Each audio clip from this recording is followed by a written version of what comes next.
untuk mensiarkan Islam, gitu loh. Saya rasa gitu. Jadi kita ke apa caranya kita punya alumni kita manfaatkan untuk siar Islam itu, apalagi kita alumni sekolah Islam. Terutama kepedulian mereka terhadap kegiatan kita setiap tahun mestinya ya. Jadi beberapa alumni memang ada beberapa yang memang menyarankan kita harus tetap adakan ini. Karena ini silaturahmi kita. Donatur ini mendapat amanah dari panitia untuk dikasihkan tetangga atau saudara atau siapa yang nggak mampu di sekitar rumahnya dia. Di sini bisa menarik saudara atau tetangga atau teman, akhirnya banyak yang ikut ke tempat kita. Ini tidak hanya gugur kewajiban Idul Kurban saja di tempatnya, tapi juga merawat kebersamaan silaturahim di kalangan alumni.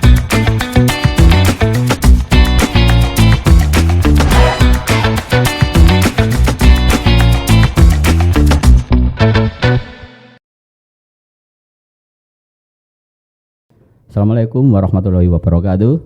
Halo semuanya, jumpa lagi dengan saya Wiwit di podcast Harian Surya Tribun Jatim Network, Cakap Sana, Cakap Sini. Saya kedatangan beberapa tamu. Nah, ini kita akan membahas tentang bagaimana mengelola Idul Adha. Jadi berkurban seperti apa? Yang menarik karena mereka ini bukan dari organisasi seperti masjid, seperti apa, tapi komunitas dari alumni SMA Muhammadiyah II Surabaya.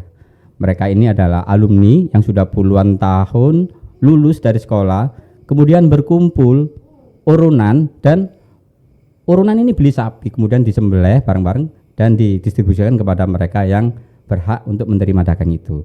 Yang menarik kenapa? Karena alumni ini sudah puluhan tahun tapi mereka masih guyup di situ ya. Catatan saya di situ karena memang mereka ini masih guyup, kompak, kemudian sudah beberapa tahun ini mereka melakukan penyembelihan kurban secara bersama-sama. Nah, ini sangat menarik. Bersama saya ini ada 3 orang. Ada Pak Haji Darwis ini sebagai penasehat dari alumni. Assalamualaikum Pak Haji Darwis. Waalaikumsalam warahmatullahi wabarakatuh. Kemudian ada Pak Hermawan, ini selaku humas ya. Jadi humas dari kegiatan alumni Muhammadiyah tahun 92. Kemudian ada Pak Fikri. Assalamualaikum Pak Fikri. Waalaikumsalam warahmatullahi. Pak Fikri adalah sebagai ketua dalam penyembelihan Idul Adha nantinya di tahun ini, tahun 2023. Saya ini ingin bertanya, ini gimana ini ceritanya kok bisa alumni sudah tahun 92 kemudian lulus, kemudian masih kompak dan beberapa kali melakukan kegiatan penyembelihan Idul Adha atau Idul Kurban. Boleh mungkin diceritakan, mungkin ini bisa menginspirasi teman-teman alumni yang lain nantinya ya. Jadi gini, pertama itu terlaksananya di tahun 2015. Tapi di saat itu belum terorganisir. Cuman memotong 1 ekor lembu di rumah Pak Haji Abbas, teman kita juga. Terus dengan tahun 2016 kita kembangkan, kita organisir, alhamdulillah berjalan dengan pesat. Di saat itu memang pertama mencari data-data dari teman-teman itu gampang-gampang susah, gitu loh. Apalagi disuruh berkorban. Disuruh berkorban. Kalau data sudah datanya susah ya. Tambah angel mana ditarik kurban. Benar, ya. Jadi gitu Pak Wid. Di situ kita mencari data melalui teman kita Pak Hermawan, menemukan data-data itu, terus langsung kita hubungi teman persatu. Akhirnya alhamdulillah di saat itu berjalan, kita cari donasi, berjalan. Terus keluh kesahnya banyak sekali. Gimana caranya cari sapi, soalnya kan belum pengalaman saat itu ya, pertama kali. Ditentukan dari bentuk panitia. Dibentuk panitia itu tahun 2016. Waktu itu saya tunjuk sebagai ketuanya Pak Haji Abbas pertama kali. Itu yang pertama kali berkorban ya untuk alumni ini 2016. Yang organisir ya, terorganisir oleh alumni itu tahun 2016. Sebelumnya belum ada organisasi, apa ketuanya nggak ada, belum ada. Cuman urunan biasa 2015 itu. Berapa orang waktu itu yang pertama itu? Kurang lebih antara 6 orang. Berarti mungkin kalau patungan sudah dapat sapi 1 itu ya. Benar. Memang waktu itu memang ada kerentak hati untuk melakukan penyembelihan atau memang alumni ini memang kompak waktu itu? Karena kan mengingat waktu itu kan masih sedikit ya ininya ya. 2015 belum kompak sama sekali. Kita kompakkan itu insya Allah tahun 2016. Baru kita kompakkan, kita bentuk organisir atau struktur organisasinya. Ketuanya, ada bendahara, ada sekretaris, bahkan ada bagian seksi pembelian, ada semua itu. Terus, Pak Haji Darwis seksi apa waktu itu? waktu itu saya wakilnya, Wakilnya. ketuanya Pak Haji Abbas. Pak Haji Abbas ya. Pak Haji Abbas. Alhamdulillah di saat itu kita mendapatkan 4 ekor sapi dari donasi alumni 92 itu. Gitu loh. Terus kita pertama informasi itu masuk, ada katanya dari teman-teman itu ada yang jual sapi di daerah Tongas, Lumajang. Woi, nggak kurang jauh nih. Kita sempat berjalan ke sana. Berangkat subuh, pulang subuh pernah kita alami itu. Itu pertama kali kita ngerintis, memang susah sekali. Sebentar, itu nanti aja. Sekarang saya tuh ingin tahu bagaimana mengakomodir teman-teman yang mau berkurban atau kita nawari berkurban. Nggak sedikit loh kayaknya kalau 7 orang kan berarti kalau waktu itu sapinya harga 20 udah 3 jutaan ya. Gimana itu? Mungkin Mas Hermawan. Ya mungkin pertama kita collect dulu ya. Jadi beberapa alumni yang kita notabene kita ajak mereka untuk berdonasi atau berkorban, kita tawarkan ya dengan berbagai macam cara lah, proposal Meyakinkan ini yang susah mereka, ya. Termasuk nanti masalah pembagiannya, dapatnya apa saja kita sampaikan semua. Dan Pak Haji Darwis ini yang bolak-balik. Beliau ini sudah spesialis soalnya.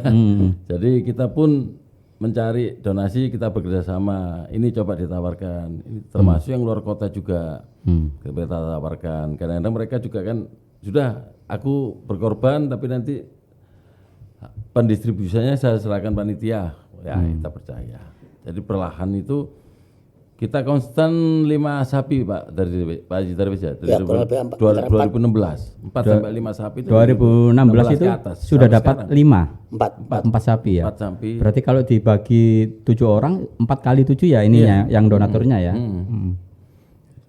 Jadi ini ya ada semacam organisasi yang setelah sebelumnya ini manajemennya kawa-kawa, kemudian yang tahun 2016 sudah mulai jalan ini organisasi ya. Benar.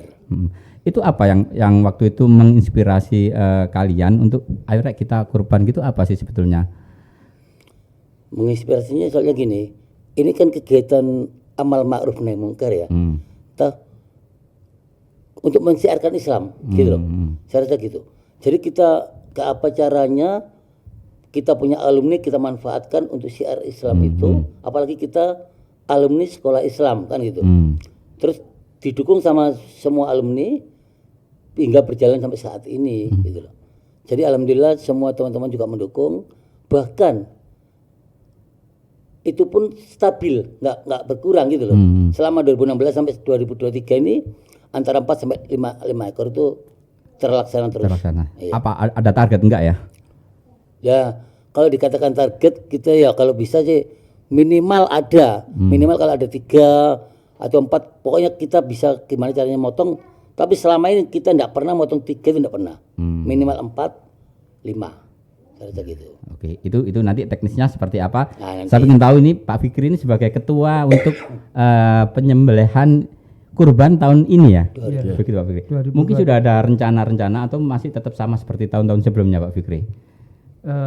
Jadi arahan dari Pak Haji Darwis selaku penasehat kita di kepanitiaan itu setiap tahun sudah ada 4 sapi at least ya minimal untuk disembelih, dan ini merupakan tadi yang disebut beliau amar ma'ruf nahi mungkar. Jadi kami di kepanitiaan ini akan melanjutkan apa yang kemarin-kemarin sudah berjalan, dan tahun ini ada yang sedikit berbeda karena selama 7 tahun penyembelihan sapi lebih kurang itu dilaksanakan di kediaman Pak Haji Darwis. Nah, pada rapat terakhir dengan teman-teman panitia itu ingin berbeda di tahun ini tempatnya. Selama ini di Surabaya, dan insya Allah di Idul Kurban tahun 2023 ini akan dilaksanakan penyembelihan di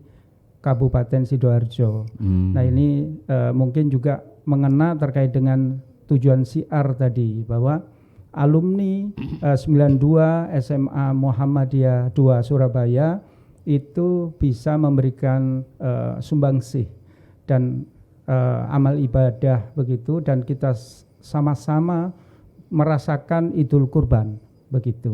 Itu Pak Wiwit. Selain siarnya lebih meluas, kemudian ada kemungkinan lain mengajak teman-teman dari alumni lainnya di Sidoarjo yang belum bergabung seperti itu mungkin ya. Betul. Jadi terkait dengan tempat, sebenarnya teman-teman tidak ada kendala karena yang dari luar kota pun selama ini insya Allah itu bisa menyalurkan kurbannya melalui alumni dan penyalurannya dipasrahkan kepada panitia. Namun untuk saat ini ingin siarnya tadi diperluas lagi di Kabupaten Sidoarjo, dan mungkin di tahun-tahun mendatang juga tidak menutup kemungkinan penyembelihan dan penyaluran hewan kurban ini bisa dilaksanakan di luar kota Surabaya dan Kabupaten Sidoarjo begitu. Di tempat lainnya. Di tempat karena lain. di Surabaya sudah pernah, di Sidoarjo mungkin tahun ini kalau nggak ada kendala insya Allah ya kan. Kemudian mungkin di tempat lain. Yang saya bayangkan itu bagaimana sih mengelola keuangan, kemudian nantinya itu mencari sapi yang sesuai, karena apa? Karena ini kan melibatkan banyak donatur. Kemungkinan aku pengen sapinya besarnya sekian, aku pengennya sapinya nggak gede-gede, pokoknya urunanku masuk. Itu kan susah sekali. Saya membayangkan ini sangat ribet gitu. Itu mungkin ada pengalaman yang bisa dibagi di sini mungkin. Jadi gini, memang pelaksanaannya itu sangat ribet sekali. Bahkan membutuhkan pemikiran yang ekstra, tenaga yang ekstra. Soalnya gini, kita cari sapi itu kan dengan harga yang sama, mendapatkan sapi yang sama. Kemungkinan di tengah lapangan itu, di lapangan itu tidak ada, susah. Entah di pasar, dari mana. Kadang-kadang kan harga sapi itu kan beda-beda. Jadi kadang-kadang yang penting kita donasi, katakanlah tiap orang 3 juta. Jadi kalau kali 7 kan 21 juta. Ya kan? Terus harga 21, harga sapi sama, harganya 21, besarnya sama. Saya rasa kalau di lapangan susah cari kayak gitu. Jadi kadang-kadang ya ada yang harga 21, ada yang harga 20, pas harga 20 gitu loh. Dengan kondisi uang itu kita baru bisa memilihkan sapi, oh ini bagus, ini jelek, ini apa. Itu tekniknya kayak gitu. Selama ini kayak gitu. Oh, gitu. Berarti ini teman-teman ini mempunyai tim khusus ya untuk pembelian sapi ini ya. Iya. Karena kan sudah berpengalaman beberapa tahun sebelumnya. Jadi misalkan dengan melihat kondisi sapi seperti ini, oh nggak mungkin, atau seperti apa? Ada tim khusus seperti itu ya mungkin ya? Iya. Selama ini kita ada tim khusus, memang 3-4 orang itu datang ke petani. Kita selama beli itu di petani kebanyakan. Harganya ya petani. Nah, jadi di situ kan harganya satu lebih murah. Yang kedua, sapi itu mungkin lebih sehat atau gimana kan gitu. Soalnya kalau sapi udah di pasar-pasar itu kan kadang-kadang udah tangan kedua, tangan ketiga, kadang-kadang ada pelantik itu kan enggak gitu loh. Enggak ada resiko ya kalau beli di luar kota atau ke petani gitu. Resiko sapinya ini mungkin nanti waktu dikirim itu ngamuk atau apa gitu. Pengalaman seperti itu ada enggak ya? Jadi gini, selama ini alhamdulillah kita perjanjian awalnya, kita beli itu enggak langsung cash, Pak. Kita enggak cash, kita lihat kondisi sapi itu dengan harga yang sesuai, kita cocok, kita DP dulu. Perjanjian kita. Kita DP kegemukan sapi, katakanlah umpama ini ya 1 kintal gitu ya, beratnya 1 kintal. Kita mintanya gitu, pokoknya pas hari H kita minta dikirim ke tempat penyembelihan. Nah, kondisi sapi itu nggak boleh kurus, harus tetap utuh itu, baru pelunasan di rumah. Pakai timbangan atau main perkiraan aja? Enggak, perkiraan aja. Perkiraan aja. Ya. Karena kalau pakai timbangan mungkin lebih akurat, tapi ya nggak mungkin ya kan. Ya. Kemudian memanage ketika ini yang harus beli sapi, kemudian ini orang-orang kepanitiaan yang bertugas melakukan penyembelihan, bagian ngirisin tulang, daging, kemudian sampai pendistribusian itu seperti apa? Mungkin Pak Fikri ya mungkin sudah punya rencana seperti apa nantinya? Ya, baik. Jadi seperti tahun-tahun sebelumnya juga ada petugas yang bertugas untuk menyembelih, lalu flow-nya yang sudah kita atur dari tahun ke tahun itu nanti akan ada bagian tertentu sampai dengan packing dan juga terkait dengan penyaluran. Nah, penyaluran ini yang pertama itu dari Mukorib itu seringkali memang hadir di tempat penyembelihan. Jadi sembari juga menyaksikan penyembelihan hewan kurbannya, itu juga yang kedua bisa mengambil haknya sebagai mukorib. Lalu pendistribusian kepada orang-orang yang lain itu kadangkala juga sudah panitia menetapkan siapa saja yang memperoleh dan juga ditambah dengan panitia yang sudah punya mapping terkait dengan orang-orang yang bisa menerima itu begitu. Jadi simpel kata itu dari panitia itu akan diberikan tugas untuk bisa menyalurkan masing-masing panitia ini di lingkungan masing-masing. Ini juga kembali kepada siar tadi.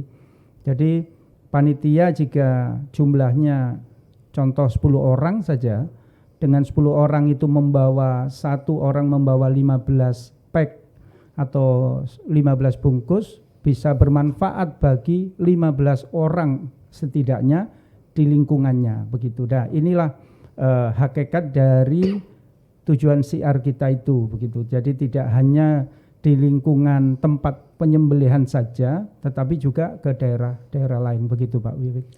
Kalau pengalaman selama ini itu sampai berapa pak itu dapatnya dari kurban ini? Atau tidak bisa dipastikan berapa pak gitu atau gimana? Terus apakah semua alumni ini dapat kiriman daging itu atau orang-orang tertentu saja yang sudah memang datanya sudah ada di panitia? Jadi gini, selama ini pihak panitia itu udah mendata mana alumni-alumni yang layak untuk kita kasih, yang berhak menerima, itu kita data. Terus mana yang kira-kira bukan alumni atau mungkin keluarga keluarga alumni yang berhak menerima, kadang-kadang itu. Terus dari pihak alumni kita minta ada pengajuan umumnya dari Panti Asuhan ya, mengajukan dari pihak alumni. Oh, tempat saya ada Panti Asuhan membutuhkan. Dapat juga ya. Kita kasih. Jadi kita list semua. Kadang-kadang dari list itu kita pelajari mana yang berhak menerima. Nggak semua Panti Asuhan kita terima enggak. Oh, ini udah pernah, nggak usah gantian. Jadi biar merata, alumni itu sama-sama pernah merasakan ngasih Panti Asuhannya di tempat tinggal alumni itu. Di sekitar tempat tinggalnya ya. Pengalaman rekor dapat berapa hewan ternak waktu Idul Adha ini? Paling banyak pernah dapat berapa hewan ternak? Paling banyak 5 ekor. Oh, 5 ekor. 5 ekor. 5 ekor sudah dikalikan 20 udah 100-an lebih ya itu ya. 1 juta lebih. Terus kemudian ini yang juga tak kalah penting selain syiar Islam dengan adanya penyembelihan di momen Idul Adha. Apakah ini juga menjadi sebuah kayak reuni kecil-kecilan atau merawat alumni ini supaya tetap kompak, tetap solid gitu ya? Ya, terutama kepedulian mereka terhadap kegiatan kita setiap tahun mestinya ya. Jadi beberapa alumni memang ada beberapa yang memang menyarankan kita harus tetap adakan ini. Karena ini silaturahmi kita setiap tahun seperti ini. Makanya metode-metode yang disampaikan teman-teman ada yang sistem arisan, sistem urunan atau menabung mereka. Jadi udah jalan ya menabung ini ya? Sudah jalan mulai tahun 2023 Pak Haji ya. Iya. 2023 ini sudah mulai beberapa teman-teman sudah mulai menabung. Menitipkan lah ke panitia, nanti tinggal pelunasan atau bagaimana mekanismenya. Tapi kita tidak tahu kemungkinan untuk menerima dari luar juga, ya kan Pak Fikri ya. Menerima dari luar, dari teman-teman, dari saudara, tetangga yang ingin bergabung dengan kami untuk mendonasi di korban ini ya kita terima. Tahun ini berapa yang diplot berapa tabungan dari untuk korban ini patungannya? Insya Allah 3 juta, tapi 3 juta. 3 juta. Ya. Jadi uniknya di sini Pak Wiwit, uniknya di sini itu dengan antusias alumni yang semakin semakin kerjanya semakin kompak. Terus alhamdulillah di sini tuh pembagiannya pun beda dengan mungkin insya Allah Di tempat lain ya. di tempat lain atau mungkin tempat lain. Soalnya di sini rata-rata donatur atau donasi itu mendapatkan 3 kilo plus hati plus 15 bungkus. Untuk dibagikan untuk saudara. Jadi donatur ini mendapat amanah dari panitia untuk dikasihkan tetangga atau saudara atau siapa yang nggak mampu di sekitar rumahnya dia. Di sini bisa menarik saudara atau tetangga atau teman, akhirnya banyak yang ikut ke tempat kita. Gitu loh. Gitu ya. Iya. Dapat simpati juga dari Simpati situ dari ya. dia. Karena memang benar-benar disalurkan ke mereka, tetangga-tetangga itu juga kayaknya ya. Iya. Jadi dari pihak keluarga itu contoh kecil aja, kadang mertuanya, aku ikut di tempat alumni Muay, bisa dapat 15. Jadi sekarang itu berjalannya itu bukan alumni aja yang donasi itu, orang luar pun bisa masuk donasi ke tempat kita dengan sistem itu gitu loh. Sampai berapa persen itu kalau orang luar boleh tahu? Insya Allah sekitar 20%-an lah, kurang lebih. Itu kurang lebih 20%. udah luar biasa ya, karena orang luar yang nggak tahu apa-apa, nggak kenal gitu bisa Mereka masuk. lebih malah peduli ke tempat kita gitu. Gitu ya. Lalu sekarang untuk yang periode nanti, Idul Adha nanti, itu sejauh mana persiapannya? Sejauh mana mungkin kepanitiaannya sudah terbentukkah atau sudah ancang-ancang nanti ada 7 sapi misalkan gitu targetnya? Ya.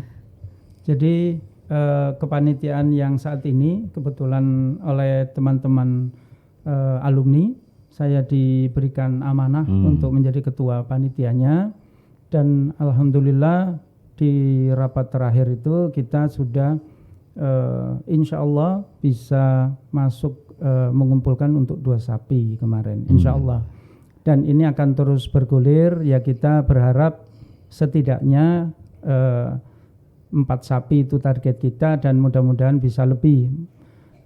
Juga begini Pak Bibit, teman-teman alumni ini merasakan bahwa merawat kebersamaan itu ada yang namanya bakti sosial, ada agenda kegiatan yang namanya halal bihalal begitu. Namun untuk yang Idul Kurban ini itu sedikit unik karena memang tantangannya cukup besar, effortnya juga cukup besar, sehingga tidak mungkin tidak semua alumni tidak hanya di SMA Muhammadiyah 2 Surabaya, tetapi juga bisa di tempat lain mungkin. Itu hal ini perlu atau menjadi tantangan tersendiri Pak Wiwit itu. Nah, Saya belum menemukan selama ini ada alumni SMA yang di angkatan seperti itu gitu masih kontak, kemudian masih punya kegiatan, punya agenda penyembelihan gitu. Salah satu menukil ayat Al-Qur'an yang teman-teman alumni Semamda ini adalah wa khairun nas anfa'uhum linnas. Jadi keinginan teman-teman alumni ini menjadi manusia yang bermanfaat bagi orang lain begitu. Tidak hanya bagi diri sendiri, punya rezeki lebih, seumpama ini tidak hanya gugur kewajiban Idul Kurban saja di tempatnya, tapi juga merawat kebersamaan silaturahim di kalangan alumni. Ini yang menjadi tantangan Pak Bibit gitu. Wah, ini tentunya ini juga menjadi agenda besar ya, ini menjadi agenda besar teman-teman alumni Semamda angkatan 92 ini khususnya. Mungkin ada pesan yang ingin disampaikan dari teman-teman alumni ini kepada alumni yang lainnya mumpung ada di sini. Atau kakak nanti mau nyumbang atau gimana kemana gitu ya? Betul. Jadi terima kasih. Jadi ini betul sekali Pak Wiwit. Kami dari alumni 92 Semamda Surabaya juga ingin kegiatan-kegiatan kami ini bisa menjadi contoh juga ya. Bisa menjadi motivasi bagi adik kelas kami, juga mungkin kakak kelas kami begitu. Dan juga ini kita sampaikan kepada alma mater kami di SMA Muhammadiyah 2 bahwa alumni 92 itu mempunyai beberapa kegiatan. Dan mudah-mudahan dengan adanya informasi dari alumni 92 kepada alma mater kami, ini juga bisa memompa spirit kebersamaan untuk merawat ukhuwah Islamiyah tadi, begitu. Jadi betul sekali bahwa harapan kami yang pertama ini bermanfaat bagi orang lain, Pak Wiwit, selain juga menjadi kewajiban kita selaku orang Muslim, juga bisa menjadi contoh tadi, mungkin itu Pak Wiwit. Saya kira ini memang sangat menarik bagi kita yang melakukannya atau nanti sebagai inspirasi bagi teman-teman yang lainnya ya. Tadi seperti disebut Bapak Fikri, adik-adik kelas ya. Mungkin seperti inilah keguyuban dari teman-teman alumni angkatan 92. Nah, Tribuner dan pembaca Harian Surya, mungkin sampai di sini dulu podcast saya dengan teman-teman dari alumni SMA Muhammadiyah 2 Surabaya angkatan 92. Mungkin nanti bisa disambung lagi dengan edisi-edisi atau program-program lain dari alumni yang tentunya lebih menarik. Cukup sekian, terima kasih. Assalamualaikum warahmatullahi wabarakatuh. Waalaikumsalam warahmatullahi wabarakatuh.